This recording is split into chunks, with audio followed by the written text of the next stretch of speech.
এসেছেন রামচন্দ্র, এসেছেন কৃষ্ণ, আর কলিযুগী চৈতন্য অবতার। কেননা ভগবান 4 যুগে পৃথিবীতে এসেছিলেন। সত্য যুগে ভগবানকে কিভাবে পাওয়া যেত? ধ্যান যোগে।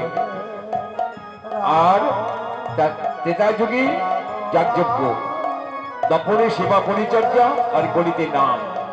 ভগবান কি বলেছিলেন? রাম আদি অবতারে ক্রোধে নানা অস্ত্র ধরি অসুরকে করেছি নিধন, কলিযুগে কোনো অস্ত্র ধারণ করবো না, নাম হবে অস্ত্র, প্রেম হবে অস্ত্র।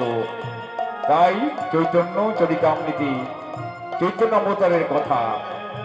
মধ্যযুগে রাধা কৃষ্ণের প্রেম লীলাকে কেন্দ্র করে যে ভক্তিবাদের ভক্তি যোগী সুযোগ ভগবান এসেছিলেন, সেই ভক্তিবাদী প্রচারক হলেন চৈতন্য মহাপ্রভু। আসতে তার মুখর নিঃসৃত বাণী কি ছিল?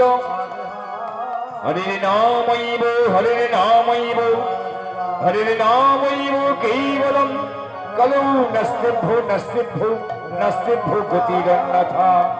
বলেছিলেন, হেজি, এই হরিনাম হচ্ছে কলিযুগের মহামন্ত্র। এই মহামন্ত্র সবাইকে জপ করতে হবে, কেননা এই হরিনামই তোমার পারের সম্বল।